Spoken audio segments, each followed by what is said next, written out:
Winter Haven, and 1390 AM and 107.5 FM, WAVP, and W298BU FM, Avon Park.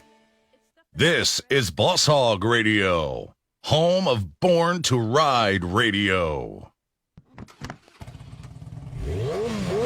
I was born to live, live to ride, ride to live. I was born to ride.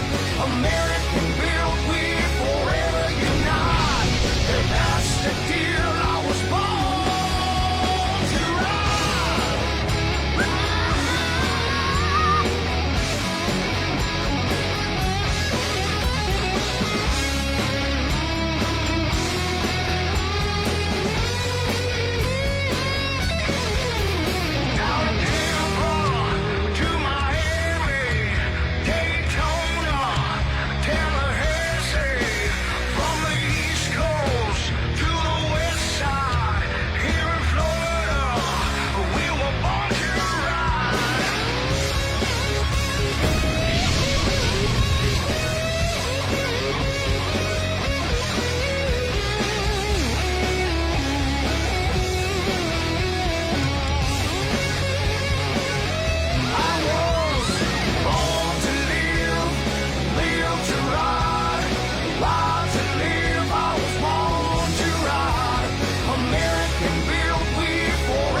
This is Boss Hogg Radio, home of Born to Ride Radio. Born to Ride is sponsored in part by Rubenstein Law, 1-800-FL-LEGAL, representing riders since 1988. Offices throughout Florida, 1-800-FL-LEGAL.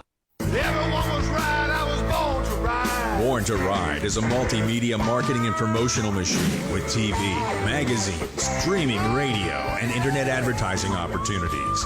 There are tens of thousands of motorcycles. We reach the people who ride them. Born to Ride. Find out more at borntoride.com.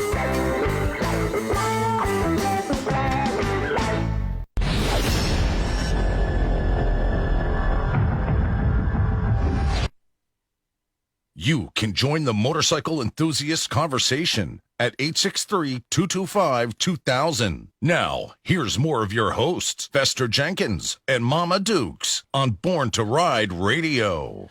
Welcome to the New Year edition of Born to Ride Radio on the Boss Hogg Radio Network. That's right, I'm Fester Jenkins.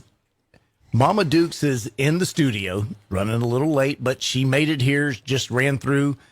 We've got Ron Galletti and Debbie Galletti in the studio, too. Welcome, guys. Happy New Year. Merry Christmas and Happy New Year. It's been a while. Yeah, it has We've been all a while. been slacking, haven't we? Mama Dukes is primping somewhere. What's happening, man? Happy New Year. It was nice to have some time off, huh? Oh, yeah. Yeah, it was nice.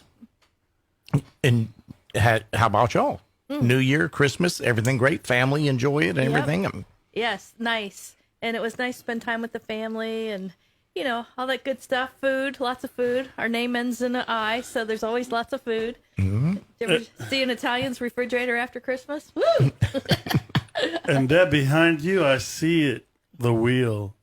That's the Boss Hogg wheel. Is that the wheel of misfortune? That's or- the wheel of misfortune. One out of four chances you win, so 3 out of 4, you know, the odds are going to come up. So, Deb, what were we talking about that? Bringing the Boss Hogg wheel of misfortune out to... JF Kicks. That's right. Yeah, we're going to load that up with lotto tickets and some cash, some scratch-offs, some gifts, and we're going to spin that wheel. Okay. That's the last Tuesday, right, of every month. Last Tuesday of January, yes.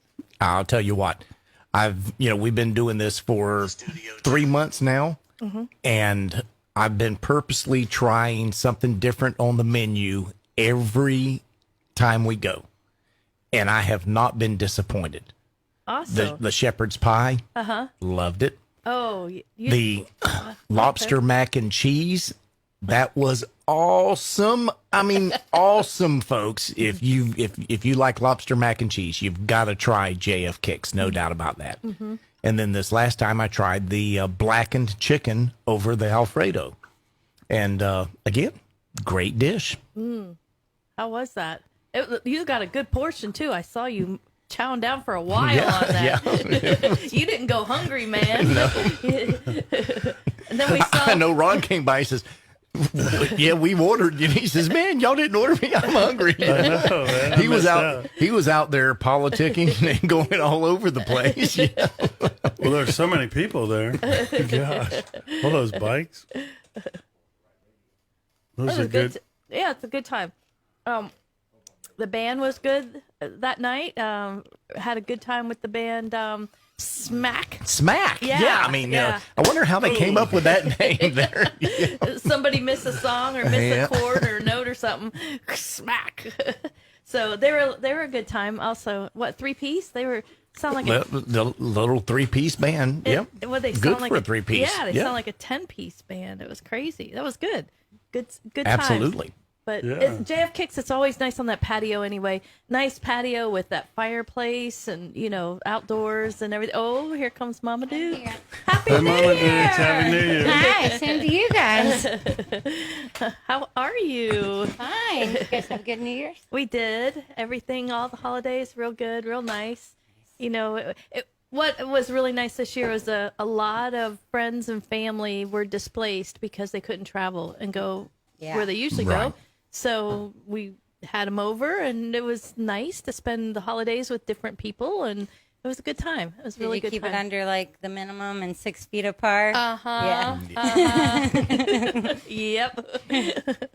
As we were sharing shooters. Sambuca for everyone. So Jane Castor would be disappointed in the Galettis. Is that what we're saying? Yeah. Oh, well, it won't be the first time we get a demerit. The way it's going, it won't be the last. All right. So on the phone, who do we have? We've got Dave Nichols. Dave, Happy New Year. Happy New Year. How are you guys? Great. Marvelous. Just Dave, marvelous. how are you, man? It's another perfect day. It's 2021, and we are going to kick butt in 2021. Or it's going to kick us, one or the other. That's right. And we have got quite an incredible guest coming on here in a few minutes. This guy is, to the chopper world, the custom motorcycle world, he is like the godfather of choppers. I'm talking about Mondo Porras from Denver's Choppers. He has built more custom choppers than any human being alive. And he's going to be with us here in just a few minutes. And he specializes in the front ends, right? Some nice forks. Yep, he is going to hand build a custom Springer front end that we're going to be giving away at Thunder by the Bay next month. That'll be awesome. That's awesome. That's yep. That's stepping up. That's stepping up the game there. and Dave, we went there today for a meeting, and we saw the building. I'll have to text you some pictures, man, because Eric was blown away, and we really have a nice location. It's going to be awesome. It's like 120 feet by 65 feet. It's a big building, nice ceilings, big doors. It's really set up nice. Wonderful, wonderful, wonderful. Well, that's going to be a heck of a show, incredible chopper show, and there's going to be ride-in bike shows. It's 3 days of fun. I believe 19th, 20th, 21st, correct? Of February, yes. That is right, yeah. So it'll be a great time. And you saw the new issue, right? The new magazine featuring the showstopper himself. Yeah, beautiful job. Nice job on that issue. And that's our first issue. Not only the first issue of 2021, but it is Born to Ride's 200th issue. Man, it is the 200 issue, man. And you know what? Your letter from the editor really put a lot in perspective. We really appreciate that. Reading it over and over, it just made so much sense and vision, and I think that's very important. Talked about Think Motorcycle and, a lot of the other things you made reference to. 200 issues of the magazine, that's a good accomplishment there. And it sets the tone for the whole magazine. Yeah, and that's really the whole idea, is to get people to think motorcycle in different ways depending on who you are. It's not just about going out there and riding your bike. We want you to be safe when you're riding your bike, but also it's for people that aren't even into motorcycles yet. We want you to be part of the family, and everybody out there, if you're not a member of the Facebook Born to Ride family, we need you to join up and be part of the Born to Ride family. Yeah, the Born to Ride Facebook group is actually growing every day.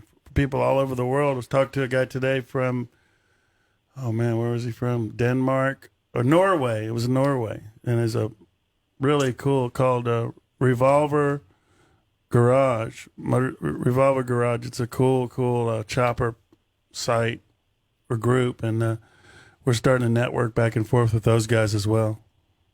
And see the power of the internet, that you can have bikers all over the world, that communicate and can be part of something together. That's a big deal, and nobody's doing it like Born to Ride.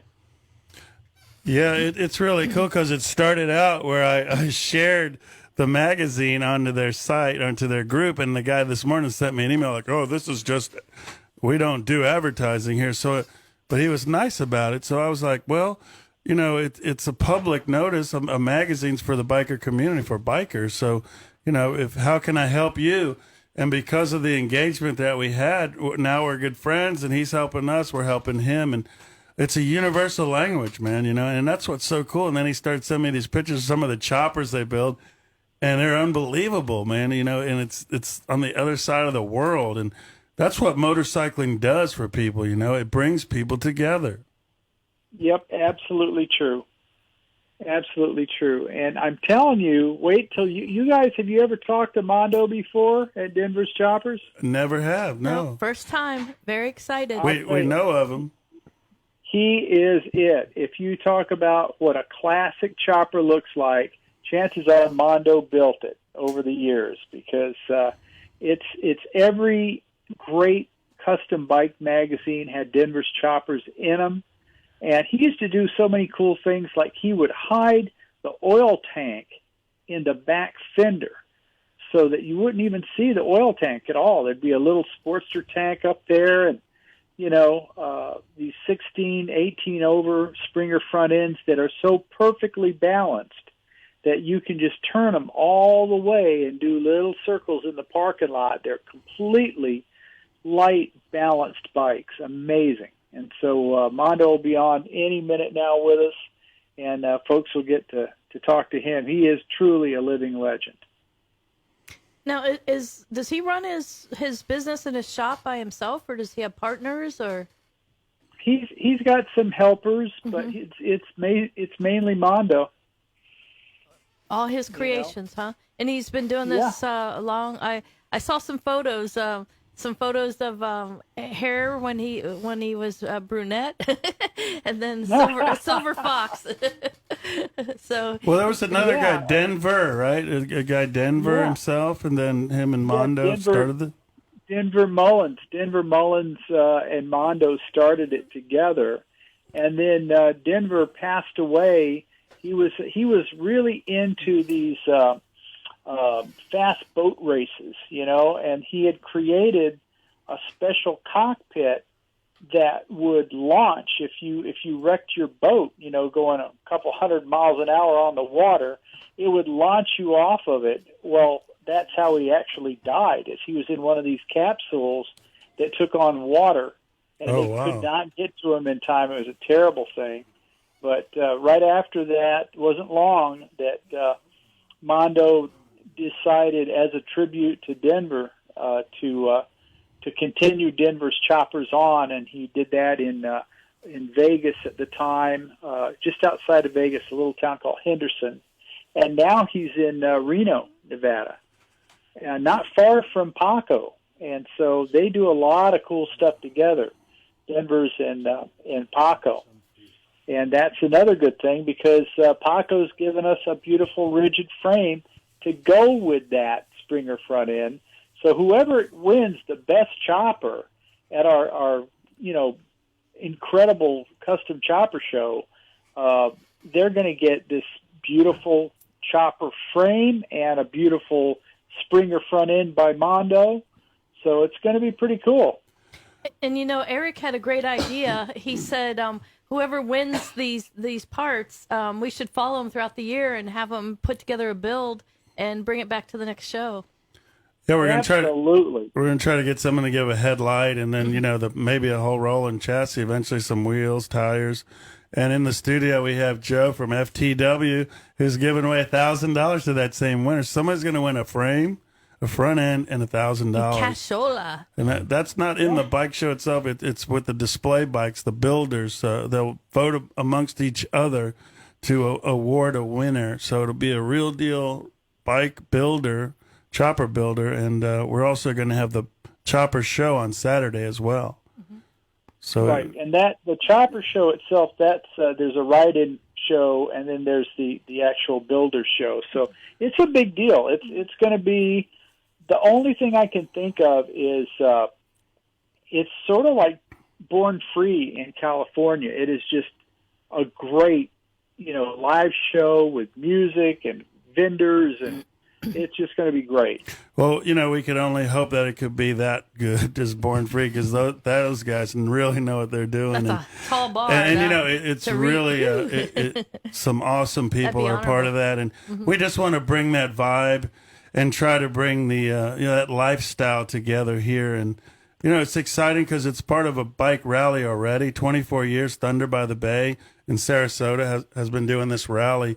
So we don't have the pressure just to say, oh my gosh, I hope the people show up to this bike show, because we're just kind of a small part of the big rally that they put on, and they do a great job. It's at the Sarasota Fairgrounds, and it's just something really exciting for us, and we want to thank everybody that's been a part of it. And of course, we've got a great guest today who's going to be a big part of it, because he's giving us that front end, for it. And I think he's on the line now. Absolutely. Mondo is on the line here. Let's bring him on here. Are you still there? Yes, I am. Okay. We've got you on the line with Born to Ride Radio. Welcome. Hey, Mondo. Hey, everybody. How you guys doing? We're doing it. Yeah, 2021. Woohoo! Yeah. Well, question mark there, but yeah, it's great to be a guest on your show. I'm honored to be on your show, and Dave Nichols, what a guy. He's been a guy that's helped me with my career throughout, and I owe a lot to, and so it's a pleasure to be on with all you guys, and hope I can add some color to your wonderful show. Oh, for sure you will. But you know what? You just said something important. So right off the bat, why don't you tell us a little bit about your relationship with Dave Nichols and how it's been through the years, and maybe some finer points of some of the great accomplishments that you guys have done together. Give us the dirt on Dave. I was going to say that. Sugarcoat it and then give us a little bit of dirt. Yeah. Okay. Well, I've known Dave for many years, since he took the helm at Easy Rider magazine and took that magazine to the next level with him and Kai and the rest of the crew, the dedicated people there at Easy Rider magazine that are real motorcycle riders and builders and very accomplished in their own right. That fantastic group of people led by Dave. And I met him when I took over Denver Choppers in 1992 when Denver got killed in that drag boat racing accident. And I took the helm of Denver Choppers and met Dave right away and showed him a couple of my bikes. And the next thing I know, I'm on my way. Dave's got me in the magazines. And even though I had been in the magazine since the late 60s, early 70s, but not as the owner of Denver Choppers. And so I kept building bikes and getting them in the magazines and building a little following and some nice bikes that were featured in the magazines. I got 4 covers of Easy Rider magazine, which I think is probably a record, and some centerfolds. And it was a lot of fun doing the photo shoots with Dave, because we'd always get to go down and hang out at the photo shoot with with the models and stuff, and that wasn't too hard to take.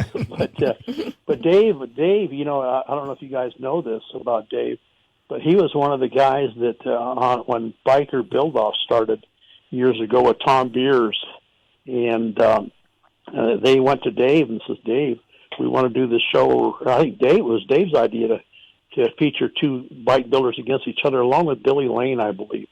And they all brainstormed and says, yeah, let's put two bike guys against each other building bikes and do this neat show on Discovery. Well, Dave was the guy behind the picking of a lot of the contestants for Biker Build-Off, and he chose me. And you know, Discovery Channel called me and asked, do you want to be on Biker Build-Off? And I said, only on one condition, if I can go against Indian Larry. So they said, well, let's call Indian Larry, because they already had him scheduled for his third appearance, but against somebody else. And Indian Larry says, yeah, get rid of the other guy. I want to go against Mondo. So we made this big deal that was going to be East Coast against West Coast style guys that building bikes, and both of us were pretty well known, and that's how I got started. But I owe all that to Dave, along with a lot of other stuff. Another thing that Dave did for me, and just completely surprised me, is the 30th anniversary Easy Rider magazine. Dave had me bring two of my bikes down to L.A. to get them shot for the magazine, and they were built 30 years apart. And so I took them down, got them shot, and I thought, okay, this is cool as hell, you know, and went home, and Dave was real secretive. He didn't tell me anything. The magazine came out the 30th anniversary, and there my two bikes were in the magazine. But the coup de grace was that Dave Mann did a painting of those two motorcycles. And that was end up being Dave Mann's last painting. He passed away right after that painting. Wow. And so that painting, you know, everybody knows that over the years, getting Easy Rider magazine, and you opened it up, and the first thing you did is look for that Dave Mann painting. And I opened up the magazine, kind of put it through. I looked at that, and I just fell out. And then I talked to Dave, and Dave told me, he says, hey, you know, we didn't know if Dave was even going to make it through this painting. But it ended up being, you know, their 30th anniversary T-shirt and the painting itself. So I think that's probably one of the biggest honors that I have that was bestowed upon me by Dave Nichols. So, and plus we're just good friends. We used to do a lot of bike shows together, and I'd bring my bikes to some of the bike shows, and Dave would judge me harshly, and once in a while I'd get trophy, maybe I wouldn't, you know, but there's a picture right there of the Dave Mann painting. But well, Mondo, all that to Dave Nichols. Well, Mondo, speaking of that, though, it wasn't just the motorcycles; it was you cruising on the chopper with another guy. Who was the other guy in the photo in the painting as well? That guy, his name was Charlie Baxter, just a friend of mine. And he looks a lot like Denver if he would have had a... I thought it was, yeah. Yeah, that would have been Denver. And what I'm doing right now that's kind of fun is I'm doing a clone bike of one of Denver's original choppers that was on the cover of, I believe, Street Chopper magazine in the 1970 or so. So I'm recreating that motorcycle right now. And I did the frame molding on it like I used to do for Denver many, many years ago. We used to do the custom frame molding where the gas tank looks like it was molded to the frame, but there's a little line and the gas tank came off, and the legs on the frame would be peaked, and quite a cool looking deal back then. So I busted out over the holidays and molded the frame, and that's something I hadn't done in about 40 years. And when I got first started at Denver Choppers, I was known as Mondo, because I used to do all the frame molding for Denver, which was a big deal back then, was the frame molding. So hopefully when I get this bike done, that maybe I can bring that back a little bit. You know, I'll take this bike and show it around and get people to take a look at what we used to do in the old days, because that's what I'm trying to recreate. Oh, I hope it's finished by February 19th. Nothing like putting right some now. pressure there. It might be, but the painter's got it right now, and I'm doing 2 or 3 pretty unique custom motorcycles right now that I want to debut next year. I'm doing an Indian Larry bike that's a tribute bike, and I showed Paul Cox, and he said, wow, that's beautiful. In fact, he's doing the seat for it right now, but I had a graphic artist do the artwork on it. There's some paintings of Indian Larry on there. that look like photographs, not like airbrush. I mean, they're that nice. And I hope to debut that pretty quick. Well, I know Dave did a feature interview for a upcoming issue of Born to Ride, and I think that's coming out next month. So that'll be really good. But didn't you build the famous secretive mystery golden chopper in the movie? Yeah. Oh, Rough Boys. The Rough Boys. Yeah, I forgot about that. Tell us a little bit about that one, because we featured that a month or so ago as well in the magazine, and a lot of people were going, "Damn, that's a badass chopper." You know, that thing runs like a clock. It's so nice. It's an original panhead, I think about a 55 rebuilt, and it's just one of those you give it one kick and it just sits there and hums, and like an old panhead should. But I was in on that build with Paco. And Ron Pa from Paco, him and I are really great friends, and Steve Massicott. In fact, the whole crew at Paco are just 30 miles down the road from me here in Reno. They're in Carson City, Nevada.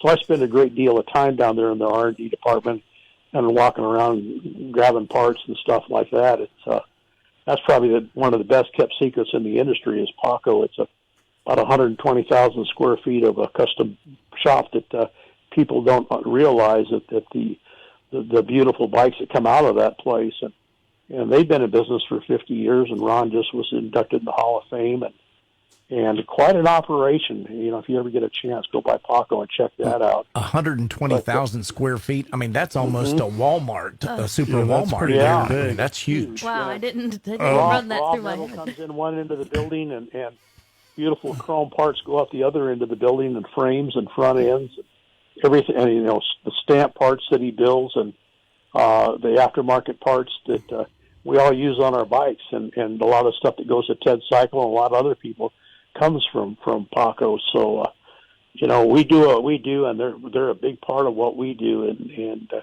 everybody, if you're building choppers at one point or another, you use a Paco part. So that's kind of cool. Yeah, the frames are so important, and those guys dial them in. I've talked to a lot of builders who use nothing but their products. And matter of fact, in the studio tonight we have Joe, the welder, but he's a fabricator, and he believes in the old school, and from New York, and he hung around with Indian Larry as well. And I know he's got a question for you, man. Come on, a fabricator. You talking to Mondo, a legend right now. Come on, man. Take care of business. I'm shy, man. I'm shy. You guys, I've always admired your work, and I like that fact that you hid your oil tanks and stuff. You hid the oil tanks and all that. That's so cool. I take a little pieces of everybody that I admired, you know, 'cause I learned from a lot of different people watching what they did and stuff. I'm no kid either, you know. I've been doing this for a couple of days. And I watch everybody, and I don't want to copy them. I want to make it like a tribute to them, you know what I mean? And I'm just impressed with everything that you do. I think it's mad cool. Well, thank you so much for saying that, and that means a lot. You know, that means a lot to me and Denver's Choppers, the history of Denver Choppers. If you don't mind, I'd like to give you a little history on Denver Choppers, how it started and where, and Sure. for people that don't know. Why don't we do that when we come back from a commercial break? Mondo, here? we got It's a about quick that- break. Absolutely. Hang on, and we'll be right back with Mondo from Denver's Choppers, legend in the studio tonight. Yeah, Mondo, I'll tell you what, when you were talking about that panhead, the grin on Joe's face here. I mean, yeah. Okay. Hold on, guys. We'll be back momentarily with more of Born to Ride Radio on the Boss Hogg Radio Network.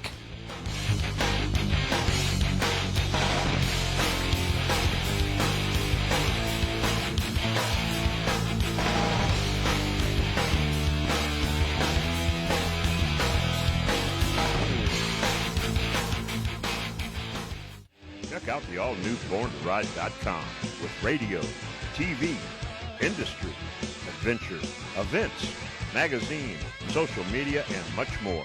It's the all-new BornToRide.com. Hi, I'm attorney Robert Rubenstein, and this is Rubenstein's Rules for Personal Injury. Rule number 1, get an attorney. When you or a loved one have been injured by another's negligence, an experienced attorney can make a huge difference. At Rubenstein Law, we will find all of the insurance, make sure your injuries are documented, and work to get you the best result. While each case is different, a well-known insurance company's own study showed people with a lawyer on average got more money. Call Rubenstein Law at 1-800-FL-LEGAL. Find us on Facebook, Born to Ride TV and magazine, the ultimate multimedia biker experience.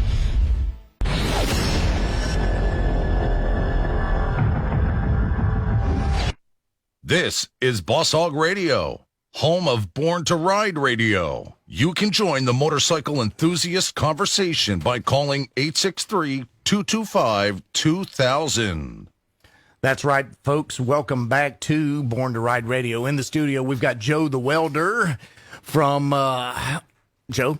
Yeah, I'm from Plant City. Yeah, I know Plant City, but I mean your company, FTW? FTW. Okay. For two wheels. Yep, for two wheels. Okay. Ron Galletti in the studio, Debbie Galletti in the studio, and Mama Duke's over there. Okay, there you go.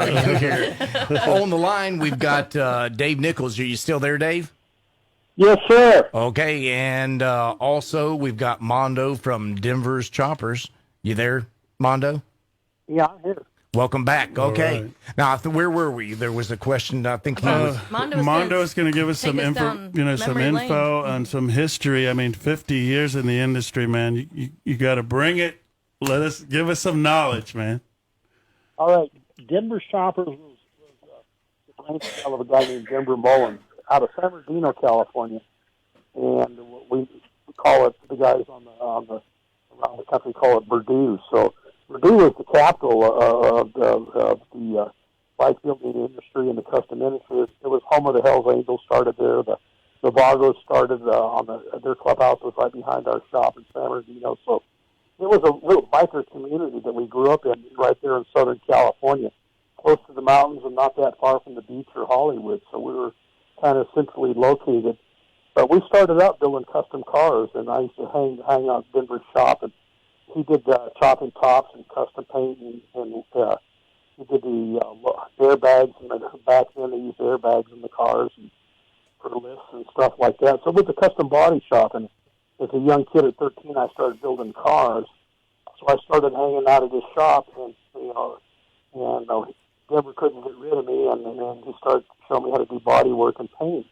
And then he got a chopper and started modifying it, and some of the other guys did, and little Freddie Hernandez and Butch and myself, we all got Harleys. And back then, you couldn't pick up a catalog and order parts, so if you wanted something nice and new or shiny, you had to make it yourself. And so we started extending the front ends and making the Springer front ends and doing the paint work and the molding and stretching the frames. And before you knew it, we were a bunch of guys riding around on some really cool bikes around Hollywood and all of Southern California, and so that was kind of fun, building our bikes.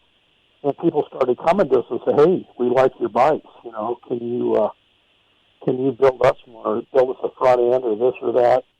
And so we went from a car shop to a bike shop in '67, and never looked back. The shop just grew and grew, and our style grew, and with the long stretch frames and the long front ends, we're pretty much the guys that invented all that stuff, and it took off. And in fact, the Swedish style bike is actually a Denver Chopper, and there was even a bike club in Sweden called Denver's Choppers, and they were out of Stockholm. And those guys even sent me a 30-year anniversary poster from Stockholm for the Denver Choppers. So when you see the Denver Choppers long bikes, and they call the Swedish in Sweden, they're really Denver Chopper bikes. So and those guys are the first to tell you that. That's where it came from. So we set a trend, with the long bikes, and everybody had their own deal going. In the Bay Area, and Ron Sims and Arlen did the bigger bikes and the cafe racers, and back east they had their own style. And with the advent of the magazines, with both Dave and Street Chopper and Easy Rider and all the other magazines, everybody started seeing each other's products, and it kind of morphed into a nationwide thing and then a worldwide thing with the long bikes. And we've pretty much never looked back. It's been something that's been going on for Denver Choppers for now 53 years in business. And we've built a lot of bikes, we've set a lot of trends, and had a lot of fun. And that's kind of the story and the background behind Denver Choppers. Denver and I got real interested in race boats and drag boat racing, and so we went into that full time and opened up a drag boat shop, and we had a 3-boat team. And in 1992, Denver got killed on our top fuel drag boat. I drove one, he drove one. We had an agreement that if anything happened to either one of us, we were to get killed. Drag boat racing would keep the shop going. And so I honored my agreement and took over Denver Choppers in '92. So I've had it for the last 28 years and building these bikes and still having fun and doing what I'm supposed to be doing and kept my promise to my best friend, Denver, and we just never looked back. Haven't had time to. We're too busy going forward. That's kind of the Reader's Digest version of Denver Choppers. There's a lot of stories along the way and coming up through the ranks and riding back in with there were real bikers riding bikes, and it was a brotherhood and all the club runs and everything else. It was just it's been an experience that I'm glad I was able to live through all that. Most of the guys that I rode with back then are dead and gone, and so I'm one of the last guys left out of our bunch. Who did you ride with? Still trying to keep this thing alive. Pardon me? Who did you ride with? Well, the different clubs. There was the Psychos Motorcycle Club. There was the Vagos. There were Muscaleros, Hell's Angels. There was Diablos. There was a lot of clubs in Southern California. So we part of these runs in Coachella every year called a pit run, and most all the clubs would show up for that. Hopefully everybody got along, but sometimes they didn't. But it was such a small. Bikers were bikers back then, and they were all loyal to each other, and so it was us against society. So we pretty much all worked together and stuck around together and raised our families together, and it was different back then. It was for a different reason. We were outcasts of the society. Where everybody's riding bikes now. It's a whole different genre now than it was back then. So it was growing up and taking your lumps and bumps, and you had to earn the right to have a motorcycle. But they didn't think you had the wherewithal to be a biker. You'd probably lose your bike. It wasn't. It was a whole different set of rules back then. Never leave a biker on the side of the road, take him home, fix his bike, feed him a meal, and send him on his way the next day. And that's kind of the way it was, and that's kind of gone. I've seen that kind of go to the side a little bit. There's still a lot of people that still act like still remember the old days and know the biker code, and hopefully some of these young guys take up the biker code and keep this thing going. Mm-hmm. Well, for 53 years, you've been involved in this, and so much respect to you from everybody internationally. But it seems that you've stayed true to your beliefs, and you're still building kind of the same bikes that you did back then. And how does that make you feel that you haven't changed, or what do you think about that? When people ask me that question, it's kind of a cool question because a lot of guys try to build and imitate the bikes that we did back then, and I can say I'm going to do what I've always done. Mm-hmm. I'm not imitating anybody. I'm building the bikes that we're building back then, and still building the same style chopper. And they've really never gone out of style. They've gone out of popularity, but they've never gone out of style. Mm-hmm. They kind of goes. It's like a roller coaster ride. Everybody wants one for a while, and then they don't, and then they want the fat tire choppers, and then those go away. And if you just stay to tradition, then you can't miss. Well, I wanted to ask you too. The art of the front end, the forks, the chopper forks. There's an art to that, and the way they ride, it's how they fit into the frame. But precision. Yeah, it's how they really ride, and how important is that? And what's kind of the secret to make that frame so lovable when you ride it? Well, it's just years and years of R&D, just messing with the rake and the trail, the materials, everything about them, and the frame geometry, all that, and the size of the front wheel. If you go long, you go to the 19-inch wheel. People don't know that, but anything over 30 inches long, I require my guys to put a 19 on them, because you got to think of a wheel as like a gyroscope. If you ever played with one of those as a kid, the inertia from the outside of the wheel, it'll actually pull your hand right and left when you play with those little things you used to hold in your hand. And the same with a big wheel. It'll make the front end surge if you put a big tall wheel on a long front end. So you keep your axle down lower and keep the center of gravity down lower, and don't have that big wheel out there spinning like a flywheel with weights on it. And that's the key to making these things work, is the geometry and the way you set them up in the wheel size.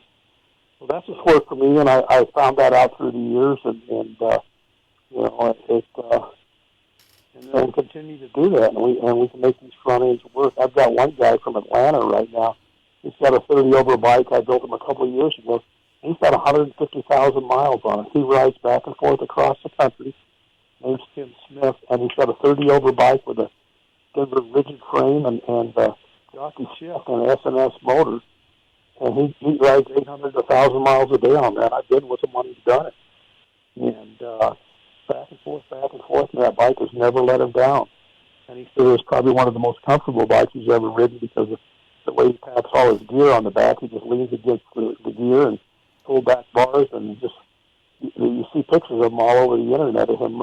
Sometimes he'll even pull a trailer behind that long bike and him going back and forth across the country. So these are bikes that not only look good, but they can be ridden and enjoyed. And, you ride them up, take home a trophy sometimes. And if Dave's not the judge, and we're okay. Speaking of Dave, Mondo gave you some good props about how you helped him and your vision, but what, as a guy like Mondo, done for our industry, and how do people hold him in regard, and the respect that he's earned from hard work and dedication and his craft of art? How has he impacted our industry? Well, I'll tell you, there are only a handful of bike builders. You could probably count them on one hand, honest to God, that have the kind of impact that Mondo has had over the years. And it's really true. I mean, we're talking about people like Arlen Ness, Dave Perowitz, Donnie Smith, Mondo. That air is pretty rarefied up there when you're talking about this level of bike builder, because they're not only designing motorcycles, but really the whole look and feel of the lifestyle that we love. It's based on guys like Mondo's passion for two wheels, a lifelong love of motorcycles. And I'll tell you one thing, a Denver's bike, any bike that Mondo builds, you can ride them all day long, every day. I had a bike that Mondo built for me with a 16-inch over Springer front end, and that thing was just like a Cadillac. People think that rigid choppers are difficult to ride and stuff like that. That frame would flex, and it felt like it was a lot more comfortable than any Softail, I'll tell you that. Mm-hmm. And so, when you look at the big picture, we did Mike Lichter and I did a book a number of years ago that really featured the top custom bike builders in the country. And Mondo's in there, and he's in there with, these icons of the industry. And I'll tell you, it's been nothing but a pleasure to be friends with Mondo and to help him to achieve a lot of what he's wanted to do. And, I used to tell people, they would thank me for putting their bike in the magazine. I would say, look, if you didn't build good-looking bikes, I couldn't put them in the magazine, Mm-hmm. So you're doing something right, and to me, the way a chopper should look, that's what Mondo does. That's all he does. That's what he does best. He makes good-looking choppers. And the iconic Dave Mann painting is such a perfect tribute, on the 30th anniversary. 30th, and, the way it all came together like that. And that'll be here forever. That's not going away. So it's embedded into motorcycling history.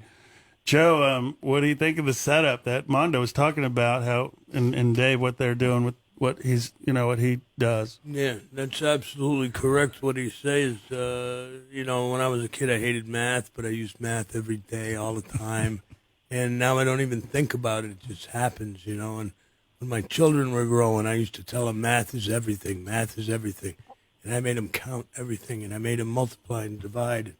Reading the tape measure, that was huge. And once they got a grasp on that, everything else kind of just flows, Once you know, like, your geometry, what kind of bike you're trying to build. I build rigids myself, and I ride it every day. And I got a lot of miles on my old shovel head.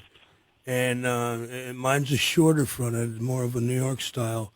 But that thing just cruises, man. I have, and it's the same thing. It's the way it's set up, the wheels, everything is, he's absolutely correct what he says, Those are lessons we had to learn the hard way, though.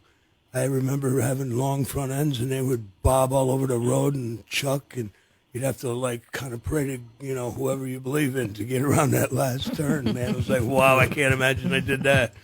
But you never let off the throttle. You always keep control. Learn that the hard way, too. But, I'm amazed, man. I'm just in awe. I can't believe I'm listening to Mondo live, talking. He's on the phone with us. Isn't that cool? It's awesome. Hey, I'm glad to be live too, bro. Well, hey, we're glad to have you live. Deb, did you have something? Oh, Mondo, I was going to ask, what do you think about some of these I don't want to say up and coming because they've been around for a while, but they're, some of these builders that are out there today on the East Coast. There's Bill Dodge and there's Brian Butera that are building some awesome looking choppers, and they're not old school guys, but they love the look and they love the old school. What do you think about them? I think Brian's a shining star, and he's. I compliment him all the time on Facebook, and I watch his builds. And he came on one of my front ends a while back and was going to put it on a bike, and I felt honored about that because anything that he builds is nice. Bill Dodge has been around a long time. He used to work for Jesse James. When he got started, Bill was one of the crew there. But I pretty much know all the guys in the industry that are up-and-comers, and I tell you, this thing of ours, this chopper thing's in good hands. I see some really nice work going on out there, and these young guys are they're keepers of the flame. They're going to keep this thing of ours going when we're gone, and I'm happy about that. It makes me smile. And I always tell them, let your work do your talking for you. Don't try to be cocky. Don't try to act like you invented the wheel or did something on a motorcycle that nobody's done. It's pretty much everything that's been done. Just be humble, build your bikes, let your bikes do your talking for you, and be true to yourself and be true to your style. Don't try to copy everybody all the time.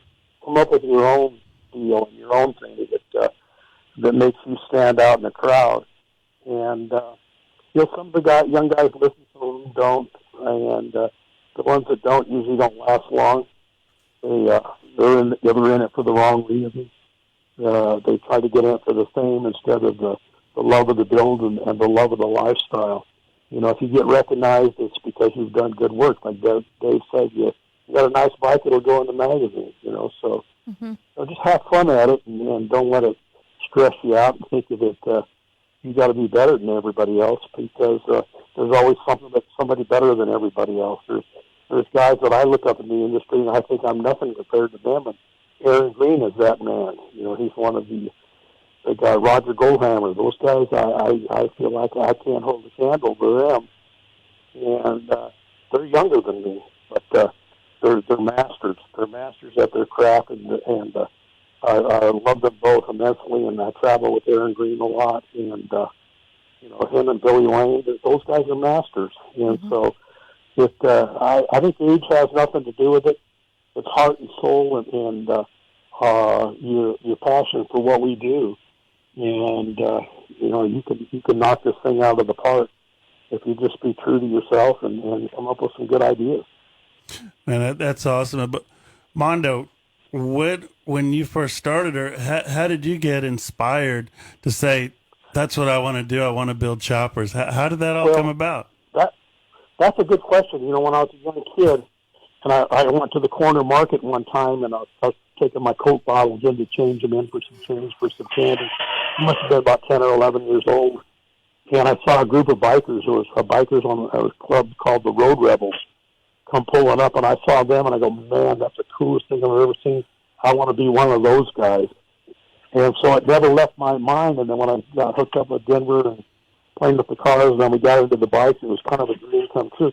You got to remember that back when we started building bikes and stuff, we didn't have another generation to look at that were chopper builders. Of course, there were guys out there with the bobbers and the chop bikes that came along before us, but there were really no chopper builders, so we couldn't look back and say, hey, there's Sugar Bear way back when. No, Sugar Bear was our generation, so we had nobody to look up to. And now these younger guys do. They can look up to the older guys and go, okay, this is what they're about. And I always tell Dave, and he knows this more than anybody, is to know where you're going, you need to know where you've been. History is everything when you talk about motorcycles. You need to know the history of the motorcycle, the chopper, where it came, and the guys that busted their butts to get through it and took the hard knocks so these young guys can kind of go around and do what they do now. There's old guys, gray-haired guys, and I always tell the young guys, you see an old gray-haired guy with an old bike, go up and shake his hand. He took the lumps and bumps so you can ride around now and look cool. Mm-hmm. You know, we blaze the trail for you guys and appreciate that more than anything, and try to be honorable, you know. A lot of bloody knuckles. And live by the code. Uh-huh. And you old guys know what the code is, and I think you can never go wrong if you just show that respect to everybody else. And get what you get. And, you know, that's why we're honored to and thankful for you to be a part of Choppertown live with us. And being a part of it brings, you know, some validation of, you know, these builders dig that when they find out that, you know, you're going to giving away a front end. And I got to thank Dave Nichols because he brought it to the table. You know, he said, let me call Mondo. And, you know, it's so awesome. So you know, yeah. And we're really looking forward to, you know, doing the big feature in the magazine and anything else we can do to help you promote and market. But it's the words that you say, I think, that are very strong, and people have to dig those words and know what it's about. And most of these guys all know about it, but it's total respect because, well, you know, not everybody can preach that word like you've been doing tonight. And it's such an honor to have you on the show. Dave, anything else you've got, man? Well, I'll tell you what, I'm just so happy to still, you know, be able to do things with Mondo and help them. You know, I did a thing with him a few months back in Choppers magazine, and now Born to Ride. And, you know, it's like the love of bikes, it just keeps us all together. And I'll tell you, when Mondo and I get together and talk, it's like not a day has passed, you know. It's like we're brothers for life, and that's part of the lifestyle. That's part of what keeps us all doing this. You know, it's you know, Dave Perowitz used to say that people used to get into bike building and they thought there was money in it. You know, it's not about the money, or you know, nobody would really be doing it. It's all about the fact that, man, there's nothing else that you would do. You know, it's the best people, most fun that you can have is being involved with bikers. I'll tell you that. And here we are in the studio, Fester. I mean, what do you think? Got a legend on the line with us today. Well, you know, of course, been listening to him talk, and of course on Facebook Live we've been rolling through some photos and everything. And I guess my question, Mondo, is, you know, as someone that has done some fabrication, built a motorcycle, and wouldn't trade that for the world, but don't know that I want to do it again, because that's a task. Okay, I mean, but at the same time, do you still like getting out in the shop each day and doing it? I mean, you know, when you're trying to run a business, and I know what that's like, that can just be an awesome task in itself that, you know, can just consume your day. Well, I'll tell you, I'm blessed, and I'm in the shop 7 days a week, and I always have been. You know, for the last 30 years, I've been, you know, pretty much 7 days a week because I love it. There's no place I'd rather be than here in the shop creating parts and making making motorcycles. But I also build cars. I'm building a 57 Chevy Bel Air straight axle gasser right now for my daughter. So when I get tired of working on the bikes, I'll work on the cars. How cool is that? And that's fun. And then, I used to have the drag boat shop, and I'd build drag boats. And we built all the safety capsules with the S16 windshields and roll cages. That was Denver and I that were doing that. And most of the guys in the race today still use my stuff, even though I'm not doing it anymore. They're getting recycled through the sport. But somebody mentioned something earlier about the building. And about math and building. You can build anything you want. You just need to get the vision in your head of what you want to build, and then you're going from point A to point B. And it's just if it's the materials that you use, it's steel or fiberglass or wood, whatever you're building. You just go from point A to point B, and math is the most important thing in any type of building that you do. If you don't have math, you can't do what you're doing. But I recommend to any young guy out there that wants to get into building bikes, the first thing to do is go to community college and take the welding class and learn how to weld. And once you learn how to weld, then you can start fabricating, making parts. And, there's nothing more rewarding than making a hand-honed part that you made with your hands, and you get it chromed or put it on the bike, and you go, wow, there's not another one like that, and I made it with my own hands. And that's the rewarding part of bike building, is being able to make that one part. Start off with little parts like foot pegs or something like that, and the next thing you're doing pipes. But you got to take that welding class. That's the key to building motorcycles. So that's my recommendation to young guys: go take that class and learn how to TIG weld, and then you're off and running. That's It's awesome. just a matter of fulfilling your dream and using your imagination and getting those ideas in the middle of the night and going through the next morning and putting it together. Well, Mondo, we're getting ready to almost run out of time here, but I like to ask a lot of our guests. It's not a corny question, but what's the secret to your success? It's like somebody's out there right now that, I quit that, I can't do this, or I'm burnt out. 53 years, that's success-driven mindset. Give us some inspiration to someone out there right now. What does it take? What's the secret to your success? Well, the secret to my success is first of all, love. The old saying, "Love what you do, and you'll never work a day in your life." I'm a walking evidence of that. I love what I do so much, and I'm always trying to come up with new ideas and new things. And you think, well, it's just two wheels and a motor. What can you come up with? You'd be surprised what you can come up with on a motorcycle. That does amaze me. That does. As far as parts and a new idea and making a bike look a certain way. And you got to remember, a lot of times people will come to me to have them build a bike, and they've got their own imagination. So I've got to encompass what their dreams are, and then bring them into reality, and yet keep it within the realms of Denver Chopper. So. It's just fun, It just have fun at what you do, and here's the definition for you guys. People come to me and say, "Hey, you're a good bike builder." And I said, "No, I just been doing it for a long time, and my pile of parts that I built that were wrong is a big pile. Once you get a big pile of parts that you built wrong, then that's going to make you a good bike builder because you've learned by your mistakes. Learn by your mistakes. Don't be afraid to try. If you get it wrong, throw it in the pile. Build another part until you get it right. I've got a bigger pile than anybody, and that's the secret to my success." That's awesome. That's a trophy. Well, we're almost out of time. Dave, you got anything? Yeah, Mondo, I love you, brother. I love you too, Dave. And again, my career, I owe it to you guys. You guys are doing what you're doing, and anybody needs a motorcycle front end, rolling chassis frame, custom built, give me a call. I'll be happy to talk to you about it. How do they get in touch with you? Your front end is built, sitting here. Just let me know where to ship it. Awesome. It's ready to go. Tell people how they get in touch with you to get some more information or to get some orders going. DenversChoppers.com, you guys. Denver's Choppers, Denver's with an S, Choppers with an S.com. Give me a call. I can make your dreams come true and get a new friend. I love the people involved with motorcycles.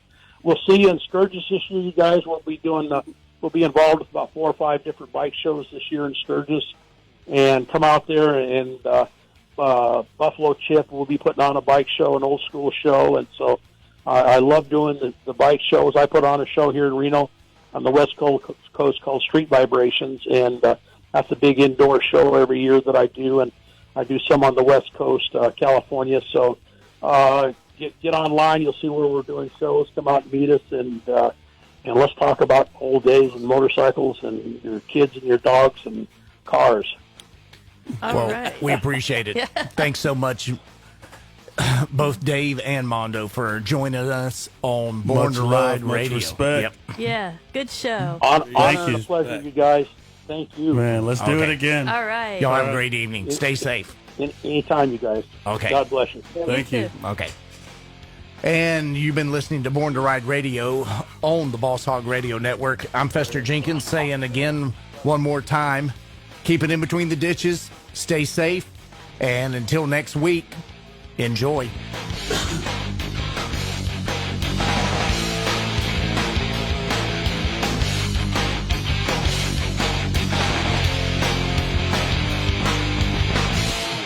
If Instagram is your thing, we're there. We're everywhere.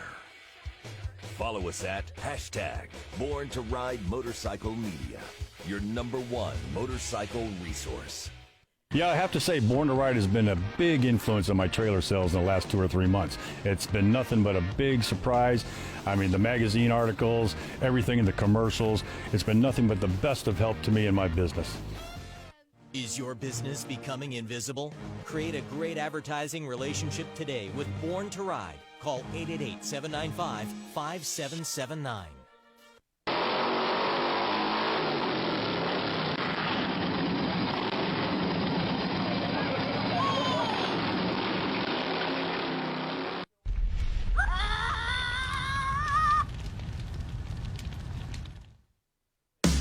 This is the Boss Hogg Radio Network. 1170 AM WKFL Bushnell. 1330 AM WWAB Lakeland Plant City. 1360 AM WHNR Cypress Gardens Winter Haven. And 1390 AM and 107.5 FM WAVP and W298BU FM Avon Park.